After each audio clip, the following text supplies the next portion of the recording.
নমস্কার, আশা করি যে যেখানে আছেন ভালো আছেন, সুস্থ আছেন। শীতের সময় গুড়ের পায়েস খেতে কার না ভালো লাগে, আর সেটা যদি হয় নতুন খেজুরের গুড়ের পায়েস। হ্যাঁ বন্ধুরা, আজ আমি নতুন খেজুরের গুড়ের পায়েস রান্না করে দেখাবো। এর জন্য আমি 2 লিটার দুধ একটি পাত্রে নিয়ে নিলাম এবং জাল করে কিছুটা ঘন করে নেব।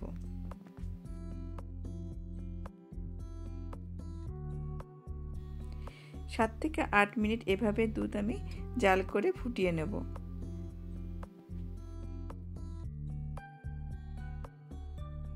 দুধ যখন এভাবে ফুটে উঠবে তখন এই দুধ থেকে অল্প পরিমাণ দুধ আমি একটি বাটিতে সরিয়ে রাখব। তারপর আরও একটু জাল করে ঘন করে নিয়ে আমি এই দুধের ভিতরে দিয়ে দেব 200 গ্রাম মতো পোলাওয়ার চাল।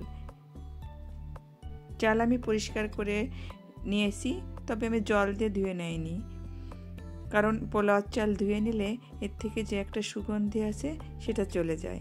চাল দিয়ে ভালো করে নেড়েচেড়ে দেব যাতে এর ভিতর দলা বেঁধে না যায়। আমি এখানে পোলাওয়ার চাল ব্যবহার করেছি, আপনারা পোলাওয়ার চাল পরিবর্তে যে কোনো আতপ চালও নিতে পারেন।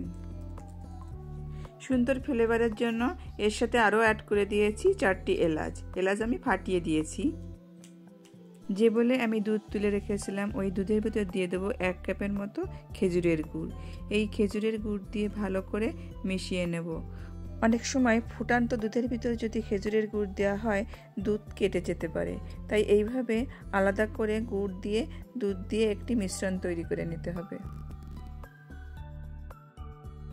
গুড়ের পায়েসের ভিতর একটা তেজপাতা দিলে ভালো হয়। আমি আসলে তেজপাতা দিতে ভুলে গিয়েছিলাম, তাই আমি এর ভিতর দিয়ে দিলাম 2টা তেজপাতা। সাধারণত চিনির পায়েস রান্না করলে আমি এই তেজপাতা ব্যবহার করি না, কিন্তু গুড়ের পায়েস রান্না করার সময় আমি এই তেজপাতা ব্যবহার করি, এতে সুন্দর একটা ফ্লেভার আসে। এখন অপেক্ষা করব চাল ফুটে যাওয়া পর্যন্ত। চাল 90% ফুটে গেলে আমি এর ভিতর অ্যাড করব গুঁড়া দুধ। চাল ফুটে গেছে, এখন আমি একটি কাপে উষ্ণ গরম দুধের সাথে দিয়ে দিলাম 4 টেবিল স্পুন গুঁড়া দুধ। ভালো করে মিশ্রণটি মিশিয়ে নিতে হবে যাতে এর ভিতর কোনো লাম্পস না থাকে।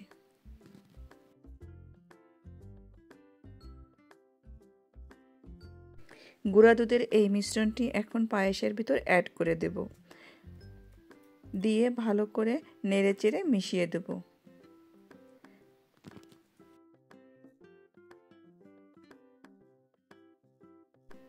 দুধ এখন অনেকটাই ঘন হয়ে গেছে, তাই কনস্ট্যান্টলি এভাবে নাড়তে হবে যাতে নিচে লেগে না যায়।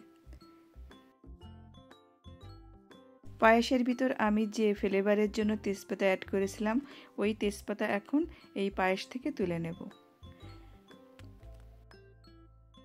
চুলার জাল হালকা কমিয়ে আমি যে গুড়ের মিশ্রণটি তৈরি করে রেখেছিলাম সেই গুড়ের মিশ্রণটি এখন এই পায়েসের ভিতর অ্যাড করে দেব। তারপর আরও 3 থেকে 4 মিনিট ভালো করে জাল করে নেব। আমি ছোটোবেলায় যখন মাকে এই পায়েস রান্না করতে দেখেছি তখন দেখেছি সরাসরি গুড় এই পায়েসের ভিতর অ্যাড করতে। কেন জানি না এখন অনেক সময় এই গুড় পায়েসের ভিতর অ্যাড করলে দুধ ফেটে যায়। গুড়ের পরিমাণটা আপনারা আপনাদের পছন্দ মতো কম বেশি করে নিতে পারেন। এই পর্যায়ে এসে আমি চুলা বন্ধ করে দেব। পায়েস রান্না হয়ে গেছে, এটা ঠান্ডা হলে আরও অনেকটাই ঘন হয়ে যাবে। দ্রুত আমি অন্য একটি পাত্রে ট্রান্সফার করে নেব। আশা করি এই রেসিপিটি আপনাদের ভালো লেগেছে। যদি ভালো লেগে থাকে বাড়িতে অবশ্যই এভাবে একবার গুড়ের পায়েস তৈরি করে নেবেন। বছরের সব সময় আমরা চিনি দিয়ে পায়েস রান্না করে থাকি, কিন্তু এই শীতের সময় গুড়ের পায়েসের স্বাদ আসলে অতুলনীয়।